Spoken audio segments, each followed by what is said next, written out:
जय हिंद मेरे दोस्तों, एक बार फिर से स्वागत है आप सभी का आपके ऑनलाइन स्टडी प्लेटफॉर्म समग्र जीएस स्टडी पर। और आज आपके बीच आपका भाई पुनः आया है। उत्तर प्रदेश पुलिस कांस्टेबल भर्ती का जो आपका री एग्ज़ाम होना है उसके लिए घटना चक्र का हम लोग जो टॉय सीरीज कर रहे हैं उसका ये मॉडल पेपर 7वां है। ठीक है, तो शानदार सेशन होने वाला है मेरे साथियों। आपको वीडियो के अंत तक बने रहना है। काफ़ी इंटरेस्टिंग क्वेश्चंस हैं इसमें।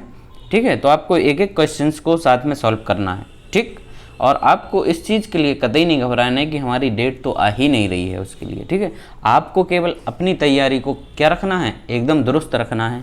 ठीक है, क्योंकि किसी ने सच ही कहा है, सूरमा नहीं विचलित होते।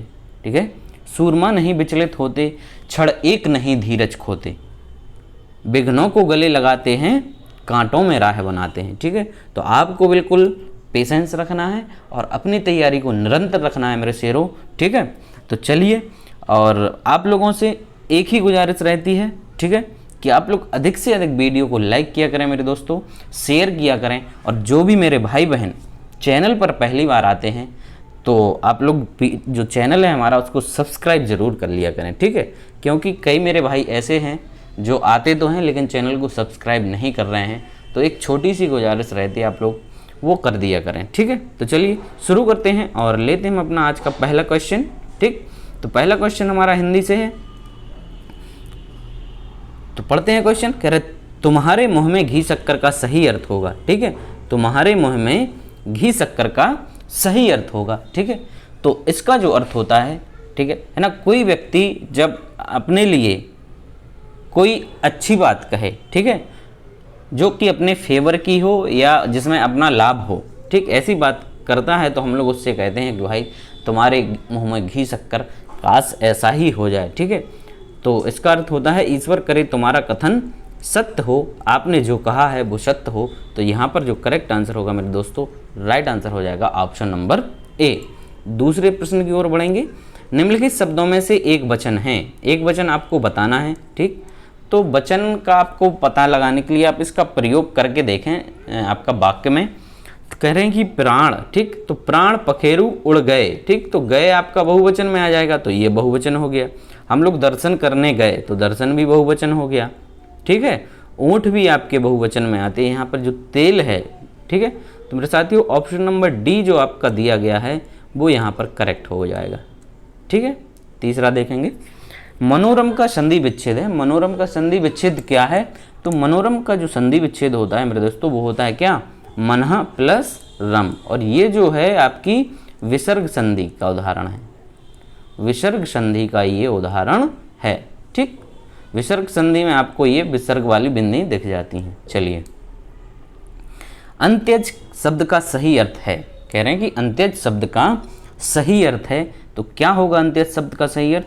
आप लोग भी कमेंट करते हुए चलें साथ साथ। ठीक है, तब आपका मज़ा जो है दोगुना होगा और आपका जो कंसंट्रेशन है वो क्वेश्चंस पर रहेगा और आपके दिमाग में जो है क्वेश्चंस फीड रहेंगे। ठीक, तब आपको लगेगा, यदि आपको परीक्षा में क्वेश्चन देखने को मिलते हैं तो आपको ये रियलाइज होगा कि हमने इसको कहीं ना कहीं पढ़ा है। ठीक है, तो पढ़ना साथ साथ जरूरी होता है, इसलिए आपको बार बार बोला जाता है। ठीक है, तो अंत्यज का अर्थ होता है मेरे दोस्तों जिसका जन्म निम्न या अछूत वर्ग में हुआ हो। राइट आंसर हो जाता है ऑप्शन नंबर सी। ठीक, चलिए पांचवा क्वेश्चन देखते हैं। दूर से फेंककर चलाया जाने वाला हथियार कहलाता है।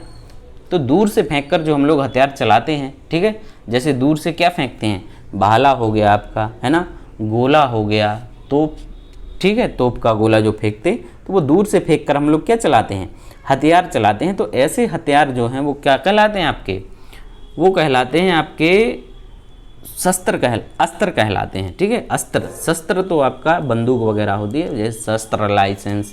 तो और जो हाथ में पकड़ के चलाते हैं अपन लोग, ठीक है, हाथ में पकड़ के चलाने वाले वो कहलाते हैं शस्त्र। दूर से फेंक कर चलाने वाले होते हैं अस्त्र। तो राइट आंसर हो गया ऑप्शन नंबर ए। छठा क्वेश्चन देखेंगे। कुटिल का विलोम है। कुटिल का विलोम यहाँ पर क्या है? ठीक, तो कुटिल का विलोम जो होता है वो होता है आपका क्या, सरल होता है। ठीक है, कुटिल का विलोम क्या होगा, सरल होगा। तो राइट आंसर होगा मेरे दोस्तों ऑप्शन नंबर सी। ठीक है, आपका जटिल और जो वक्र दिया गया है ये आपका कुटिल का क्या हो जाएगा, ये समानार्थी होगा उसका। ठीक है, क्या हो जाएगा, कुटिल का समानार्थी होगा। नेक्स्ट क्वेश्चन, निम्नलिखित में घोड़ा का पर्यायवाची शब्द नहीं है, तो बताइए आप लोग घोड़ा का कौन सा पर्यायवाची नहीं है। घोड़े का होता है अश्व होता है, घोटक होता है, सैंधव होता है, यातुधान आपका यहाँ पर करेक्ट आंसर होगा ऑप्शन नंबर डी, ये आपका घोड़ा का पर्यायवाची नहीं है। ठीक है, घोड़ा का पर्यायवाची नहीं है। यातुधान जो है वो आपका असुर का पर्यायवाची होता है। किसका होता है साथियों?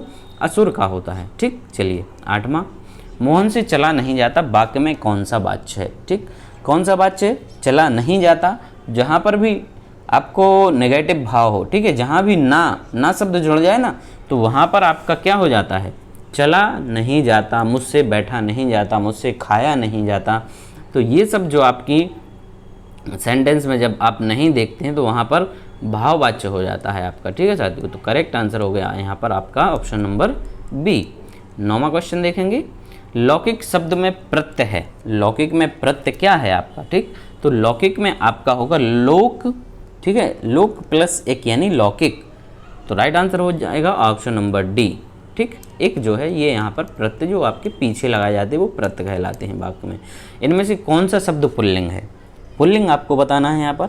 ठीक है, खटाखट जो है आप कमेंट कर दीजिए, फटाफट, टकाटक, खटाखट, है ना। तो आपको कमेंट करते चलना है मेरे साथियों साथ साथ। बताइए क्या है यहाँ पर पुल्लिंग शब्द? क्या होगा? डिबिया स्त्रीलिंग है, दात्री भी स्त्रीलिंग है, जीभ भी स्त्रीलिंग है। पुल्लिंग जो होगा यहाँ पर वो होगा आपका खटमल। राइट आंसर हो जाएगा ऑप्शन नंबर सी, हमारा राइट आंसर हो गया। चलिए 11वां क्वेश्चन, बैलगाड़ी शब्द में समास। बैलगाड़ी शब्द में समास बताना है भैया। बताइए बैलगाड़ी में आपका कौन सा समास होगा? तो बताइए आप लोग, बैलगाड़ी में कौन सा होगा? ठीक है, तो बैलगाड़ी यानी बैल से चलने वाली गाड़ी, ये इसका आपका बैल से चलने वाली गाड़ी विग्रह होगा इसकी। ठीक है, से आ गया ना यहाँ पर, बैल से चलने वाली गाड़ी। ठीक, तो से विभक्ति आपको मिलेगी तत्पुरुष समास में। राइट आंसर क्या हो जाएगा? ऑप्शन नंबर डी होगा मेरे दोस्तों। 12वां क्वेश्चन देखेंगे, उत्साह शब्द का विशेषण है। उत्साह का विशेषण क्या होगा? तो उत्साह का विशेषण होगा उत्साहित, है ना, वह बहुत ही उत्साहित हो रहा था। राइट आंसर हो गया ऑप्शन नंबर बी। चलिए आगे बढ़ेंगे, काफ़ी इंटरेस्टिंग है क्वेश्चंस, बहुत ही शानदार क्वेश्चन है भाई, मज़ा आ रहा ना करने में। हिंदी की कितनी उपभाषाएं हैं?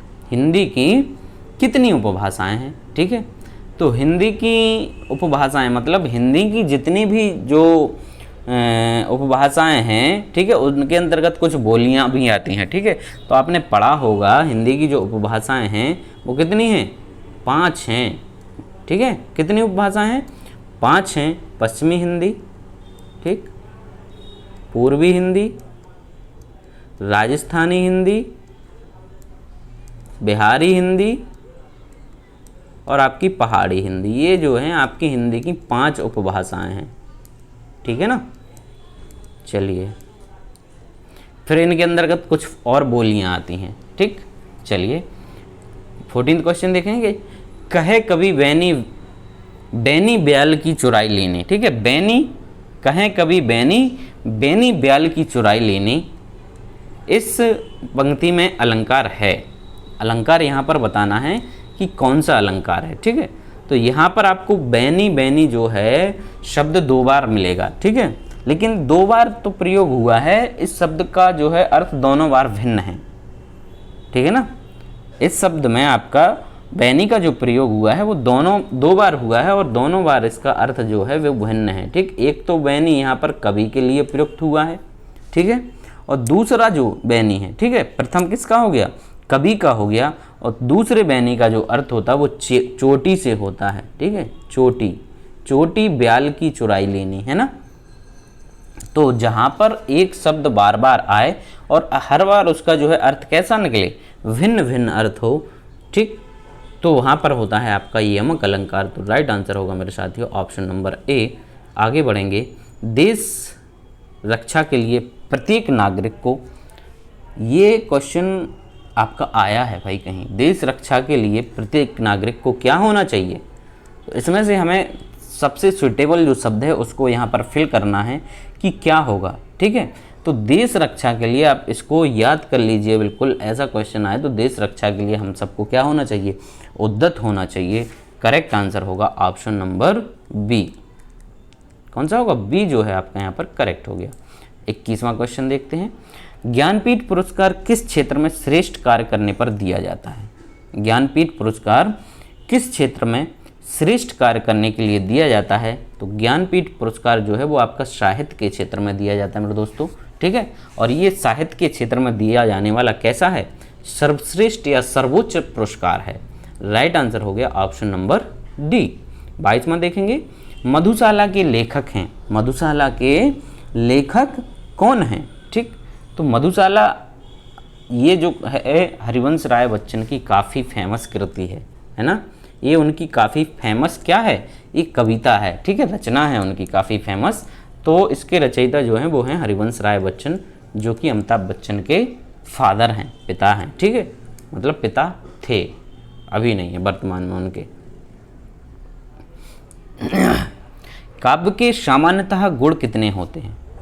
काव्य के सामान्यतः कितने गुण होते हैं, तो बताएं आप लोग। तो काव्य के जो गुण होते हैं आपके कितने होते हैं? काव्य के गुण होंगे आपके, राइट आंसर होगा ऑप्शन नंबर डी 3, ठीक है। काव्य के गुण कितने होते हैं? 3 होते हैं। कौन कौन से होते हैं आप चाहें तो वो भी नोट कर सकते, वो भी मैं आपको लिखा दे रहा हूँ। पहला होता है आपका माधुर्य गुण, ठीक है, पहला माधुर्य होगा। दूसरा जो होता है वो ओज गुण होता है।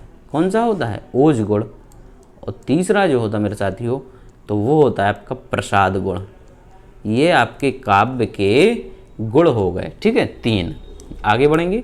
निम्नलिखित में शुद्ध वर्तनी है, शुद्ध वर्तनी आपको बताना है। सांप्रदायिकता कैसा लिखा जाएगा? करेक्ट। तो इस पर एक कमेंट जरूर करें मेरे दोस्तों, कमेंट जरूर करके बताएं क्या होगा इसका राइट आंसर। मैं तो बताऊंगा ही आपको। सांप्रदायिक लिखा जाता है आपका ऑप्शन नंबर बी जो लिखा है यहाँ पर, ये करेक्ट हो गया, ठीक। चलिए 25वां बेहतरीन लाइन है, पढ़ दें इसको। अभी तो मुकुट बंधा था माथ, हुए कल ही हल्दी के हाथ, खुले भी ना थे लाज के बोल, खिले थे चुम्बन शून्य कपोल, हाय रुक गया यहीं संसार, वना सिंदूर अनल अंगार, वात हत लतिका वह सुकुमार, पड़ी है छिन्नाधार, में निहित रस कौन सा होगा? ठीक है, तो आपको लाइनें पढ़ के समझ में आ रहा होगा, ठीक है। जो पंक्तियाँ यहाँ पर दी गई हैं आपको समझ में आ रहा होगा, ठीक है, कि कोई नायिका है इसमें, उसकी अभी अभी शादी हुई थी, यानी उसके जो हैं हल्दी के हाथ हैं, ठीक है। अभी तो मुकुट बंधा था माथ, मतलब उसके माथे पर अभी मुकुट बंधा था, ठीक है, और कल ही उसने जो है वो उसके हल्दी वाले हाथ यानी हाथ पीले हुए थे, ठीक। अभी वो अच्छे से उससे बोल ही नहीं पाई थी, उसके लाज के बोल नहीं खुले थे। लेकिन तो ऐसे में क्या हो गया, तो यहाँ पर उससे वियोग हो गया, है ना, वियोग हो गया। तो यहाँ पर आपका कौन सा रस हो जाएगा बताइए? वियोग होगा ना। तो यहाँ पर आपको ये एक अत्यंत दुखद घटना हो गई है, तो यहाँ पर आपका रोना आ जाएगा ना इसको सुनते, ये करुण रस में आ जाएगा। राइट आंसर हो जाएगा करुण रस, ठीक। चलिए 26वां, निम्नलिखित में से शुद्ध वाक्य का चयन कीजिए। शुद्ध वाक्य इसमें से कौन सा है? बाल पक जाने से कोई अनुभवी नहीं हो जाता है, तो यही शुद्ध वाक्य है भाई। बाल पक जाने से कोई अनुभवी नहीं हो जाता, बाल पक जाने से लोग अनुभवी हो जाता है, ये तो गलत ही हो गया आपका, ठीक है। राइट आंसर यहाँ पर है हमारा ऑप्शन नंबर ए। 27 देखेंगे। शतगति शब्द में समास होगा, शतगति शब्द में समास होगा, क्या होगा समास? सदगति, ठीक है। तो शतगति में आपका समास हो जाएगा कौन सा? वो होगा यहाँ पर आपका कर्मधारय, ठीक है, कर्मधारय समास यहाँ पर राइट आंसर हो जाएगा, शतगति में होगा right answer option number B. चलिए अधिमानता में प्रयुक्त उपसर्ग बताएं, अधिमानता में प्रयुक्त उपसर्ग बताएं, उपसर्ग आगे लगेंगे, ठीक है। तो बताएं आप लोग, काफ़ी इजी क्वेश्चन है भाई, कुछ तो करते चलें, ठीक है, काफ़ी इजी है। सी है हमारा यहाँ पर, राइट आंसर क्या हो गया? Option number C. चलिए 29 देखेंगे, नीचे दिए गए मुहावरे और उनके अर्थ के जोड़े में से एक जोड़ा गलत है, उसे पहचानें। अपने पैरों पर खड़ा होना यानी स्वावलंबी होना, ठीक है भाई, सही बात है, ये तो सही हो गया। ठीक, आँच ना आने देना यानी जरा भी कष्ट या दोष ना आने देना, ये भी सही होगा।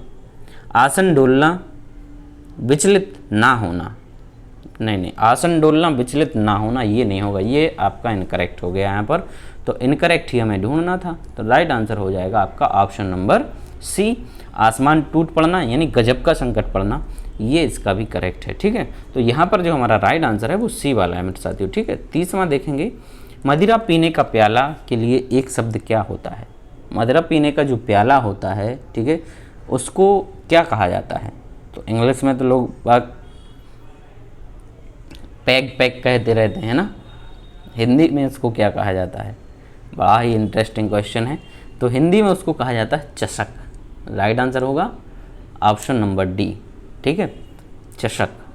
आपको इसकी वर्तनी का भी याद रखना है, क्योंकि चषक तो ये भी लिखा है ना, तो ये वाला जो है आपका डी करेक्ट होगा।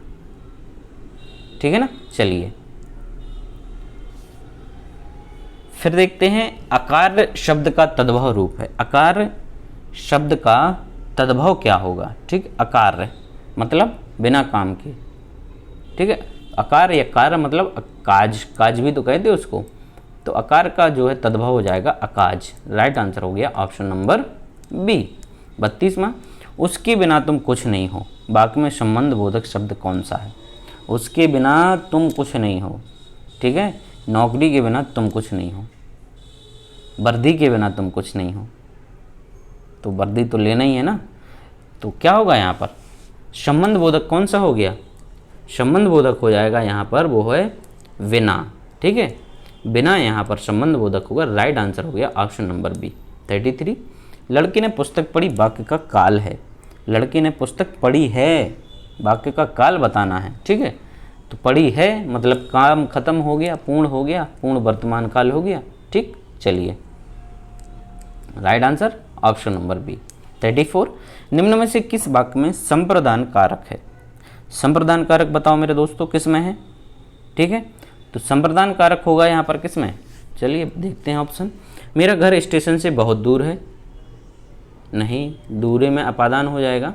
राम घर पर सो रहा है, यहाँ पर नहीं होगा।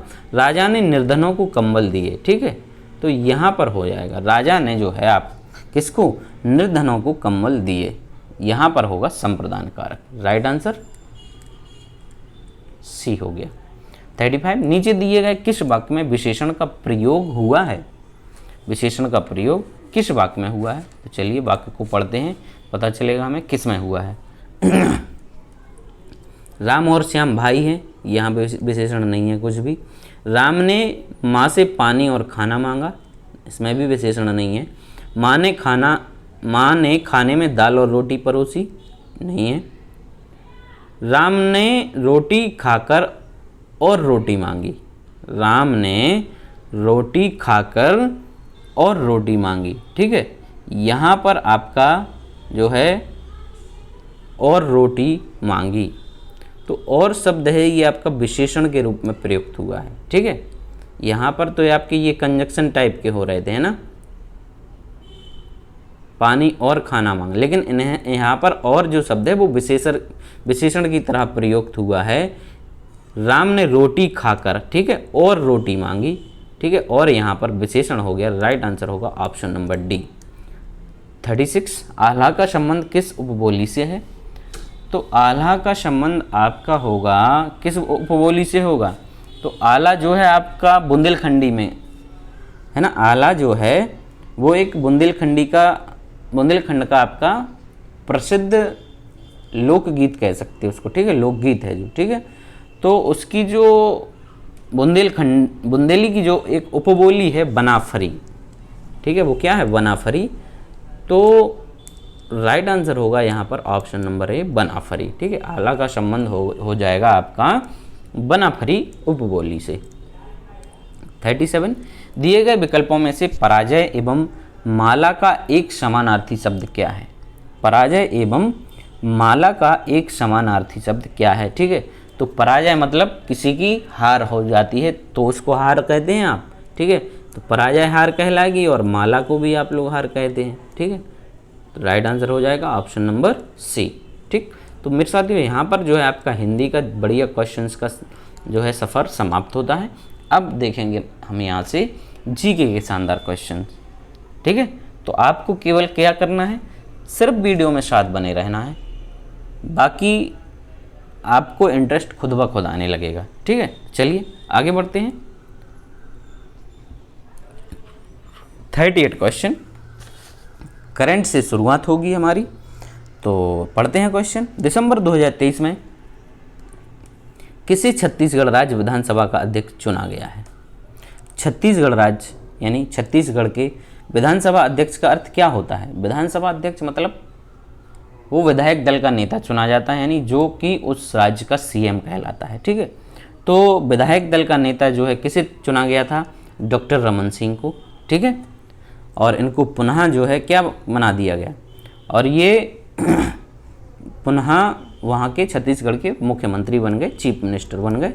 राइट आंसर हो गया ऑप्शन नंबर बी, ठीक। चलिए 39 उत्तर प्रदेश में कितने कृषि जलवायु क्षेत्र हैं? ये काफ़ी रिपीटेड क्वेश्चन है, ज़्यादा दिमाग इसमें लगाना नहीं है, सीधे मार देना है ऑप्शन नंबर सी, कई बार किया है, ठीक है। चलिए यमुना नदी का उद्गम स्थान, यमुना नदी का उद्गम स्थान बताना है, तो बताइए मेरे दोस्तों यमुना का जो है उद्गम स्थान कहाँ से है, ठीक। तो यमुना नदी, ठीक है, यमुना नदी का उद्गम जो है यमुनोत्री हिमनद के बंदरपूछ से ये उद्गम इसका हुआ है। करेक्ट आंसर हो गया ऑप्शन नंबर बी। चलिए आगे देखते हैं।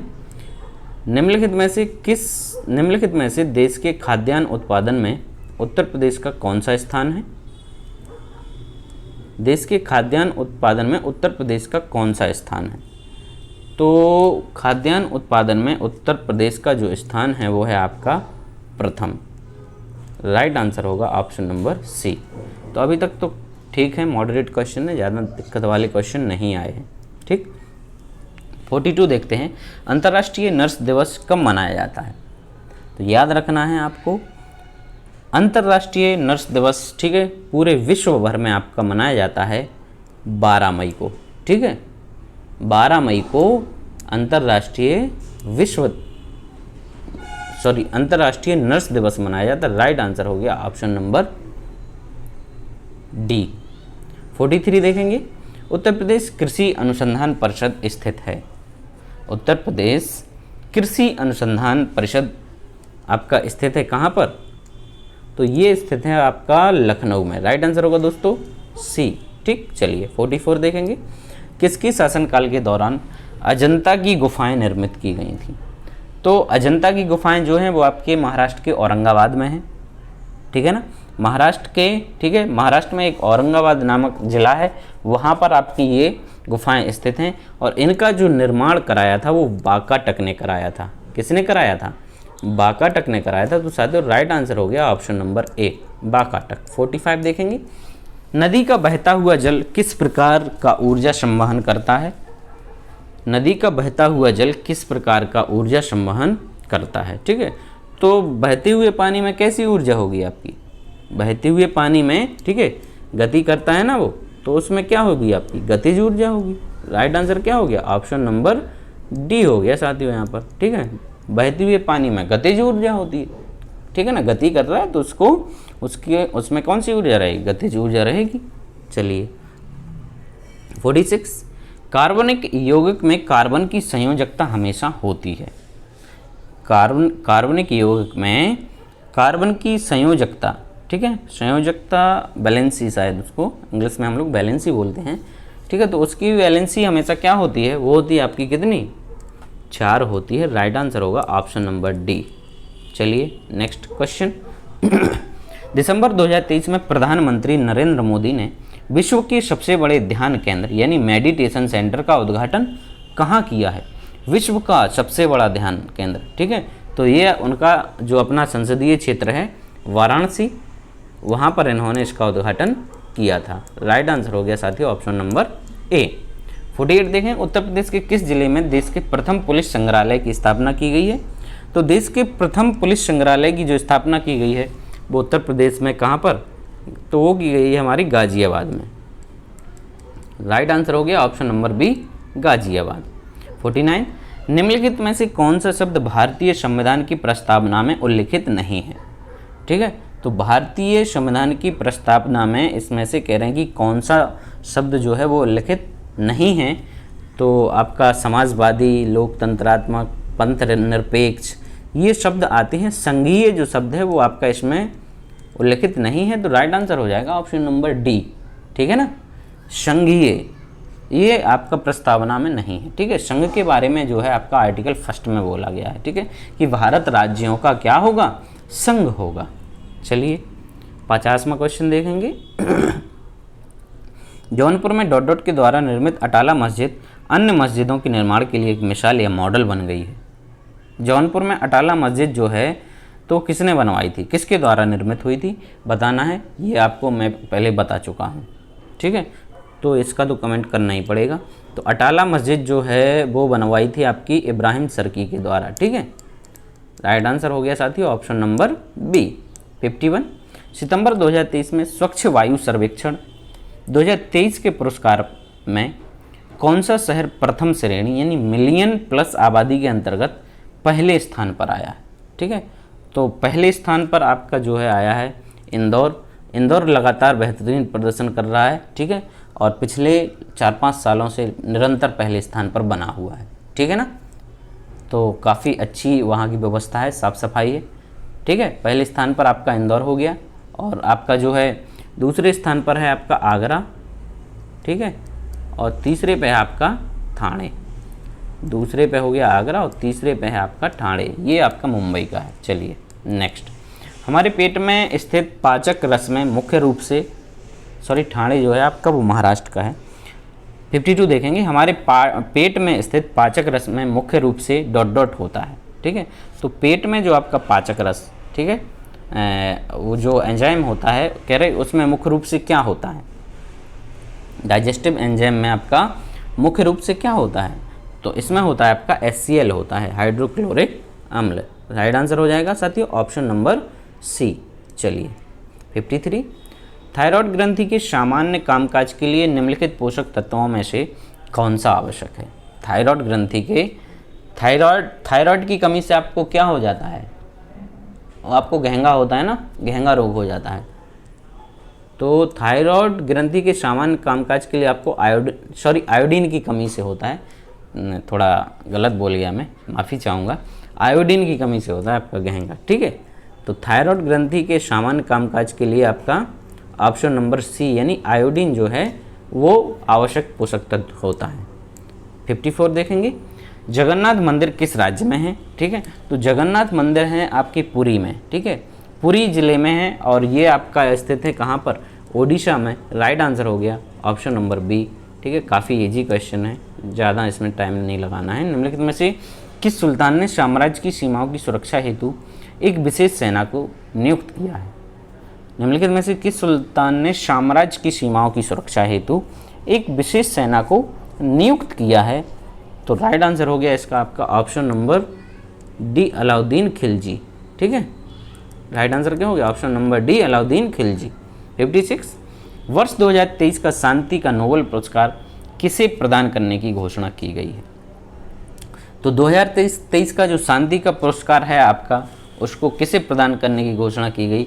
तो ये जो है मिला है किसको? ये घोषणा की गई है नरगिस मोहम्मदी को इनको मिलने की ये घोषणा हुई है। ठीक है, किसको? नरगिस मोहम्मदी। ठीक है, और ये जो है एक ईरानी एक कार्यकर्त्री हैं, ये मानव अधिकार की कार्यकर्त्री हैं, उनको ये पुरस्कार देने की घोषणा की गई। ठीक है, और उन्होंने ईरान में महिलाओं के ऊपर जो उत्पीड़न होता था, ठीक है ना, महिलाओं के उत्पीड़न के विरुद्ध लड़ाई लड़ी और उनको स्वतंत्रता दिलाने का प्रयास किया। ठीक है, जिसके लिए इनको ये शांति का नोबेल पुरस्कार दिया गया है। तो करेक्ट आंसर हो गया साथी ऑप्शन नंबर बी। चलिए 57 देखेंगे कि अर्थशास्त्र में प्रथम नोबेल पुरस्कार किसे दिया गया था। अर्थशास्त्र का प्रथम नोबेल पुरस्कार जो मिला था वो मिला था किसको? तो ये मिला था मेरे साथियों जॉन टिनबर्गेन और रेगनर फ्रिस्क को। ठीक है, अर्थशास्त्र का पहला नोबेल पुरस्कार 1969 में। ठीक है ना। चलिए 58 देखते हैं। निम्नलिखित में से कौन भारत के संसद के दोनों सदनों में से किसी का भी सदस्य नहीं होता है? तो भारत का प्रधानमंत्री तो आपका होगा सदस्य। ठीक है, प्रधानमंत्री आपका लोकसभा या राज्यसभा का, लोकसभा का सदस्य होगा। ठीक है, और आपका फिर कह रहे हैं कि भारत के वित्त मंत्री और भारत के राष्ट्रपति। तो इसका जो करेक्ट आंसर हो गया साथियों वो होगा आपका राष्ट्रपति जो है। वित्त मंत्री भी आपके सदस्य होंगे। ठीक है, जो मंत्री वगैरह बनते हैं वो सब सदस्य ही तो होते हैं राज्यसभा या आपके लोकसभा के। ठीक, तो भारत का राष्ट्रपति इसमें से नहीं होगा, तो तीसरा वाला जो है वो करेक्ट हो जाएगा, सी यहाँ पर करेक्ट हो गया। 59 निम्नलिखित में से कौन सा युग्म सुमेलित नहीं है? कौन सा युग्म सुमेलित नहीं है? चलिए देखते हैं कौन सा नहीं है सुमेलित। हस्तिनापुर मेरठ, ठीक है, विंध्याचल मिर्ज़ापुर, श्रृंगवेरपुर फैजाबाद। श्रृंगवेरपुर फैजाबाद ये आपका सुमेलित नहीं है। ठीक है, क्योंकि श्रृंगवेरपुर आपका फैजाबाद में नहीं, ये आपका प्रयागराज। ठीक है, पहले इलाहाबाद अब प्रयागराज से रिलेटेड है। ठीक, सी जो यहाँ पर हमारा साथियों वो करेक्ट आंसर हो गया। चलिए 60वां क्वेश्चन। निम्नलिखित में से कौन विधायकीय सत्र को सत्रावसान करने की अधिसूचना जारी करता है? तो कौन करता है? तो ये करता है कौन? राष्ट्रपति। राइट आंसर हो जाएगा ऑप्शन नंबर सी। ठीक है, आर्टिकल 85(2) के तहत। चलिए, भारत में पहली पैरा बैडमिंटन अकादमी की स्थापना कहाँ की गई है? भारत में पहली पैरा बैडमिंटन अकादमी की स्थापना की गई है, कहाँ पर की गई है? तो ये की गई मेरे दोस्तों लखनऊ में। ठीक है, करेक्ट आंसर क्या हो जाएगा? ऑप्शन नंबर बी, लखनऊ में की गई है। चलिए 62 देखेंगे। निम्न में से उत्तर प्रदेश के किस जनपद में आर्यभट्ट नक्षत्रशाला स्थित है? उत्तर प्रदेश के किस जनपद में आर्यभट्ट नक्षत्रशाला स्थित है? तो ये स्थित है रामपुर में। करा है इस क्वेश्चन को पहले हम लोगों ने। ठीक है, राइट आंसर हो गया ऑप्शन नंबर डी। सैयद सालार मेला आयोजित होता है, कहाँ होता है? काफ़ी फेमस क्वेश्चन है, कई बार आपको देखने को मिलेगा। तो सैयद सालार जो मेला है आपका, ये आपका किस ज़िले में? ये बहराइच ज़िले में होता है। राइट आंसर क्या हो जाएगा? Option number A. ठीक है ना। चलिए 64वां क्वेश्चन है कि उत्तर प्रदेश विधान परिषद की संपूर्ण सदस्य संख्या है। विधान परिषद की यहाँ पर आपसे सदस्य संख्या पूछी जा रही है। तो उत्तर प्रदेश में जो है आपकी 100 है। ठीक है, कितनी है? 100 है आपकी। राइट आंसर हो गया ऑप्शन नंबर सी। ठीक है, ये आपके विधान सभा के सदस्य हैं 403 और 100 हैं आपके विधान परिषद के। ठीक है ना। चलिए 80 हैं राज्यसभा, 80 लोकसभा के हैं और 31 हो गए आपके राज्यसभा के। ठीक, चलिए किसी देश की आर्थिक विकास किस पर निर्भर है? किसी देश का आर्थिक विकास करे किस चीज़ पर निर्भर है? तो ये है आपका प्राकृतिक संसाधन चाहिए। ठीक है, पूंजी का निर्माण भी चाहिए, बाजार का आकलन और साथ ही आपके क्या हो जाएंगे? उपर्युक्त सभी। राइट आंसर क्या हो गया साथियों? Option number D. 66 किस रोग से रक्षा करने के लिए शिशुओं को डीपीटी का टीका लगाया जाता है? डीपीटी का टीका आपका लगाया जाता है किससे? तो ये आपका होता है रोहिणी, कुक्कुर खांसी और टिटनेस। ठीक है, इन रोगों से बचने के लिए इनको जो है शिशुओं को डीपीटी का टीका लगाया जाता है। राइट आंसर होगा option number D. 67 question. Chamera hydro electric project किस राज्य में स्थित है? चमेरा हाइड्रो इलेक्ट्रिक प्रोजेक्ट किस राज्य में स्थित है? तो करेक्ट आंसर हो गया आपका साथियों यहाँ पर क्या होगा? ऑप्शन नंबर बी होगा, हिमाचल प्रदेश में। ठीक है, कहाँ पर स्थित है? हिमाचल प्रदेश में है। 68 क्वेश्चन। 2011 की जनगणना के अनुसार उत्तर प्रदेश की जनसंख्या भारत की जनसंख्या की कितनी प्रतिशत है? इस पर कमेंट कर दीजिए एक बार, कितनी प्रतिशत है? तो यूपी की जो जनसंख्या है भारत की कुल जनसंख्या का आपका 16.5% यानी 16.50% है। राइट आंसर हो गया मेरे साथियों ऑप्शन नंबर ए 69। दिसंबर 2023 में उत्तर प्रदेश सरकार ने राज्य में कितने साइबर अपराध पुलिस स्टेशन खोलने की मंजूरी दी है? तो दिसंबर 2023 में साइबर अपराध पुलिस स्टेशनों को खोलने की जो मंजूरी दी गई है उनकी संख्या है आपकी कितनी? 57। राइट आंसर हो जाएगा option number C. Last question है सीरीज का, ठीक है। अंतिम प्रश्न देखते हैं। भारत का क्षेत्रफल पाकिस्तान से लगभग डॉट गुना बड़ा है, कितने गुना बड़ा है? इसका तो मेरे दोस्तों आप लोग बता ही दीजिए, कमेंट में ज़रूर कीजिए, ठीक है। पाकिस्तान को उसकी औकात बतानी चाहिए ना, तो आपको अपना जो है स्ट्रेंथ पता होनी चाहिए कि हम लोग उससे कितने बड़े हैं, कितने गुना बड़े हैं, ठीक है। तो भारत जो है वो उससे 4 गुना बड़ा है क्षेत्रफल में। राइट आंसर क्या हो जाएगा? ऑप्शन नंबर बी हो जाएगा, ठीक। तो आई होप कि आपको सेशन अच्छा लगा होगा। यदि अच्छा लगा है दोस्तों दबा के शेयर करिए अपने दोस्तों में, और सदैव हमें निरंतर ऐसे ही प्यार देते रहें।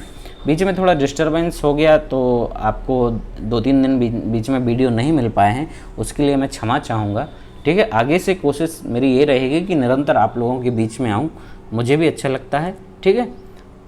तो आप लोग मेरा सपोर्ट यूँ ही करते रहिए, ठीक है।